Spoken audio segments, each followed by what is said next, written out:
It's always hard to watch someone you admired take a nosedive into the ideological abyss, but Ana Kasparian's recent transformation has felt like a particularly cruel betrayal for many longtime fans of, say, the Young Turks. Once considered a progressive firebrand, Ana's drift to the right, and the rhetoric she's adopted to get there, has left a gaping wound in the leftist community. Let's talk history. Ana was once a stalwart voice, sharply critiquing the establishment, holding the powerful to account, and pushing for progressive causes. But in the past few years, her messaging has taken a notable and often jarring turn. A key moment was her doubling down on transphobic rhetoric, sparking widespread condemnation from those who believed she had a deeper commitment to inclusive leftist values. Ana's comments about trans rights, often dismissive and belittling, hurt a community that has been fighting tooth and nail for basic recognition and respect.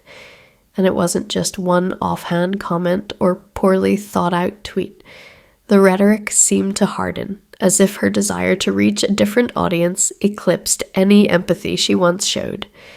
Then came her statements about Donald Trump. Once a vehement critic of his authoritarian tendencies, Ana recently appeared to downplay the gravity of his fascist leanings. The Ana Kasparian who once laid bare the dangers of Trumpism now sounded alarmingly blasé about the existential threats his brand of politics poses to marginalized groups. Her bizarre defense of Trump as not really a fascist was a slap in the face to many who trusted her analysis, especially in an era when democracy itself feels under siege. And let's not overlook her recent crusades against fellow leftists. Ana's open bashing of progressives, those who continue to hold to the ideals she once championed, feels like a betrayal to many. The condescension, the sneering disdain, and the endless straw man arguments have left former supporters questioning whether she's more interested in targeting her peers than actually standing up to the right-wing machine she used to denounce. It's hard to escape the suspicion that she's doing all of this for a bigger paycheck, one that might just be backed by the very conservative millionaires and billionaires whose influence she once claimed to despise. The fallout has been swift and painful for the Young Turks. Viewers who once tuned in daily are turning away in disillusionment, tired of seeing a network that feels increasingly fractured and compromised. The numbers don't lie. Viewership is waning, and the credibility of the entire brand is eroding. TYT was once the voice of a passionate, unified progressive movement. Now it feels more like a network at war with itself, with Ana's views leading the charge into toxic territory.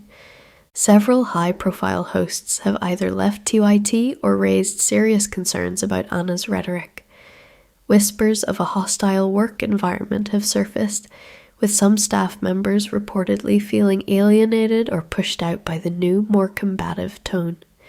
These departures and complaints have sparked further scrutiny, as former colleagues openly question how much longer TYT can hold on to its status as a progressive bastion while giving a platform to views that seem to contradict its core mission.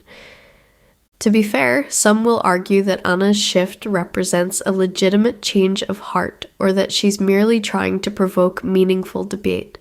But at what cost? Her evolution has alienated people who believed in the possibility of a more just and compassionate world. TYT's decline isn't just about one person's rightward drift. It's about the impact of watching a community you cherished become unrecognizable, all because someone you once trusted decided that the payday from conservative donors was worth more than the principles she claimed to hold. And so we're left asking, is Ana Kasparian just another fallen idol, or does her shift represent a more insidious rot that could unravel the progressive movement if we aren't careful? Time will tell, but for now, the disappointment lingers.